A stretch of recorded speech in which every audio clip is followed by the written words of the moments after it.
So, when we first started our trip in Kenya, we started in Mount Suswa. And everyone would ask, why Mount Suswa? Especially when we got to Nairobi. And honestly, my question is always, why not? We absolutely loved Mount Suswa. It was so peaceful, so clean. The locals were amazing. And it was just something that we were genuinely interested in because we really wanted to know more about the Maasai people, their culture, their way of living. So the first place we actually went to immediately after the airport immigration, we drove to Mount Suswa and it was amazing. So we get to Nairobi and we actually didn't really read much about Nairobi. I think it's my mistake because I'm the kind of person who really just likes freestyling and I like to sort of like experience things firsthand. I might read something about a country but not too much, isn't it? So when we got to Nairobi, everything was like brand new, and I remember we actually looked for accommodation the same day we were on the way from Mount Suswa to Nairobi. So we didn't even really know like exactly where we wanted to stay, what other things that we wanted to do, but we did know though that we really wanted to interact more with the locals and just like make friends, have a great time, and socialize and all of that. And when I say we, I mean my brother and I, because at the time I was traveling with my brother. So we were going around a lot and we were just having an amazing time until this day.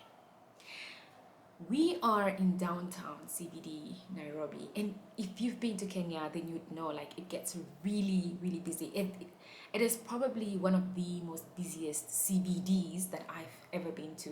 And I used to think, for example, Kuala Lumpur, like when you're in city center, sometimes it gets really crowded and busy and all of that. But it wasn't like as extreme as Nairobi CBD. I don't know how to quite explain it, but I just feel like there were always so many people and you had to walk so fast.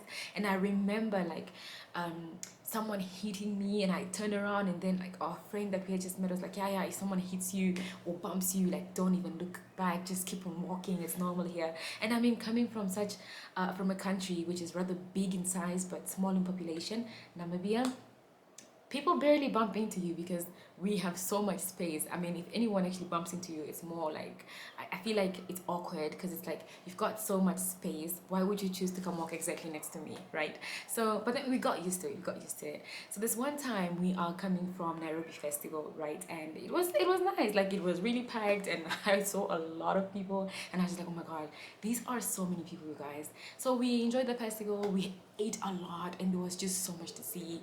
It was amazing. The music was great, fantastic.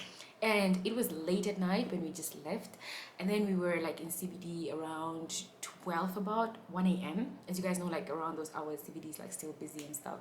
And I remember like we were eating street food as always, because like we really loved like just trying different seafood, the what do you call it, the smokies, um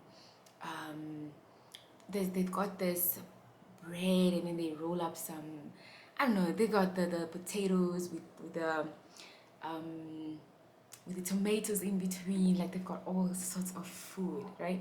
And we just absolutely, and I loved sugarcane. Like I used to eat sugarcane like every single day. Okay, so fast forward, we are busy looking for street food and we are eating. The next moment, I mean, people start running, like I mean running and screaming. And some people are speaking Swahili and we don't really understand Swahili at all. Like the basics like ngapi and asante and all the like basic stuff. And now this time there's like a huge crowd, everyone just starts running, people are falling, screaming, and we get in the crowd, we don't even know what's going on. And I remember we didn't even like pay where we were buying the food because like it just suddenly happened. At first I ran into this shop and then like I couldn't see my brother, so I ran out, and then I saw him, and then we like ran together, and people are screaming. And then the next thing, I actually tripped over like a pavement. I tripped and I fell, and then my brother, like, he turns around, he picks me up, and then we continue running. And I'm like, yo, guys, what is going on here? And then the next moment, I swear to God, like, people just like back off and stuff. And then I looked down because I had like a strap bag, and my bag's gone. And luckily, I didn't have too much money in my bag, right? But my cards were there. My cards were there. And my phone was actually in my pocket. And I was wearing like a long t-shirt, so luckily for that, my phone wasn't taken. It was only the bag that was like, I don't know if it was cut off because I didn't even feel it. And then like, cool. And I'm like, yo, my bag is gone. And then we're like, the whole tension is just like, it's as if we're in a storm and then the storm just comes down. And then I'm just confused, like, what's going on? What happened? Because we don't even know why we're running. Remember, we don't know why we are running. Yeah, I battled. So I realized that my bag is gone. So okay, we just walked and then like we booked an Uber, and while I was in the Uber I canceled like my cards. Luckily, you know, my brother had his card, and then I also had like my app on my phone, my wallet. So on my Apple wallet I could still like swipe and pay for things. So but like I had to cancel like all the other cards and stuff, which was like not such a big deal. And luckily, like, you know, because like Kenya itself, in my opinion, like transport is so cheap, food is so cheap, so we never really used to like carry a lot of money. You know, you could have like about 100 Namibian dollars and you're like good to go. 100 Namibian dollars was even a little bit too much for like carrying in a day, whereas like in Namibia, $100 wouldn't get you too far. Yeah, so like that was like, I think, one of the only scariest experiences that we had in Kenya, because generally I feel like we actually felt way safer, obviously not compared to like where I live, but like if I were to compare capital city to capital city, I would say like I felt safer in Nairobi than I ever did in Windhoek, to be honest. And it is so weird because like Nairobi has like way more people, and people get so crowded like in one area at the same time, and you still kind of feel safe, like you don't actually feel scared. And I just feel like, considering how crowded like CBD gets, and you still get out of there like with your stuff, like your phone, your what, I think it's relatively safer compared to Windhoek. But that's just my personal opinion. Yeah. Anywho, that was that. You know, like we got over it. There wasn't really much that you could do, because like I always tell people, like if you're traveling, like always have a backup.